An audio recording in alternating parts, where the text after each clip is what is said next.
Tomorrow is the first anniversary of the Sandy Hook school shootings. 20 children, 6 educators were murdered. Richard Harwood is the founder and president of Harwood Institute for Public Innovation. He is an expert in helping communities deal with difficult changes. And Richard Harwood is with me this morning. Hi, Richard. Good morning, Steve. You listened to parents of Sandy Hook first graders, business people, high school students, others.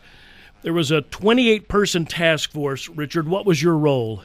I was asked in February of last year, which was just a few weeks after the massacre occurred, whether or not I'd be willing to design and lead the process by which these 28 elected officials from 4 different governing boards in Newtown who had never worked together before, and in fact were rivals at times, whether or not I'd lead that process by which they could decide and the community could decide what to do with the Sandy Hook Elementary School after the massacre. What did you hear the community saying? Well, when we started, it was, I think the community was split about whether or not they should go back to the existing school and perhaps renovate it, tear the school down and rebuild, or go to another site. And in fact, Steve, I think even before that, there was a question among many people about whether or not the community was even ready at this time to have this conversation, whether or not it would be better to wait a year, let's say, before having it. But as we began, I think the community was split on what to do. We examined 40 options in addition to the one where the school is located now. And I think as we moved through the process, people wrestled with it became much less about a school building and much more at that point about, was the community ready to pivot from a sense of trauma and despair to one of healing and hope? And I think underlying this whole process, that's really what we were wrestling with. This kind of event, Richard, this kind of trauma is unimaginable for most of us. How does healing happen? How long is the process? I don't think anyone really knows, Steve. I think each person, each family, each community, there is no schedule, there is no timeline. I think for some people, they're thinking this is the first anniversary. Some people outside of Newtown, maybe the community has healed and is ready to move on. I think it's an ongoing process. Throughout this year, the community has had consistent body blows, whether it's first having to decide about what to do with the school, then having to decide in a tough community discussion about the distribution of funds to people who are directly affected by this tragedy.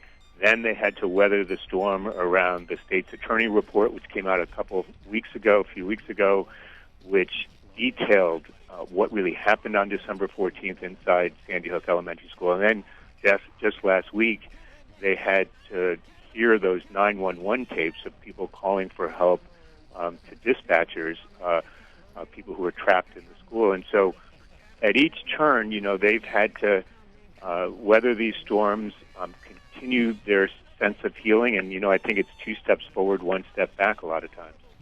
Was it important that the old building be removed and the school be rebuilt? I think ultimately that's where people ended up. I think, as I mentioned, that I think there was a large contingent of people in the community who felt like they should just leave that current site, go to a different site, and start all over again. But as people worked through this, I think they decided they wanted to stay at this site. They felt as if, for some people, if they went to a different site, it essentially would be giving in to evil and to the gunmen, and that they wanted to stand their ground. I think for many people in Sandy Hook, in Newtown, this school is a sense of identity. It's a neighborhood school. People move to this part of Newtown to go to this elementary school. And so ultimately, I think what they decided was, let's tear it down. Let's rebuild. Let's change, in a sense, the direction that the school has been facing. The entrance to the school has been changed. But let's stay where we are inside Sandy Hook, and let's maintain the continuity of the school. What did you learn during the process, Richard? Well, as you can imagine, it was a gut-wrenching process to be a part of. I think what I learned, I take 3 things away from Newtown that I think is important for Newtown, but I think it's also important for the rest of us. I think this town has demonstrated what it means to stick together when it would have been easy for people to go their own way. I think second, There was a sense of compassion that was demonstrated among people in Newtown to stick with conversations that were very tough, to hear different points of view that maybe people didn't want to hear or weren't ready to hear. And then third, I think there was a concern for the greater good, that that in moving forward they needed to take into account not just their individual desires, but the desires of, in this case, the victims, survivors, teachers, but also future generations of kids who would be going to this school. And so, bottom line for me, it was a demonstration of incredible resilience among folks in Newtown. And I think, even amid the horrific, inexplicable tragedy that occurred, it's a reaffirmation of the human spirit, which I think is one of the things we can take from this. Richard Harwood is the founder and president of Harwood Institute for Public Innovation.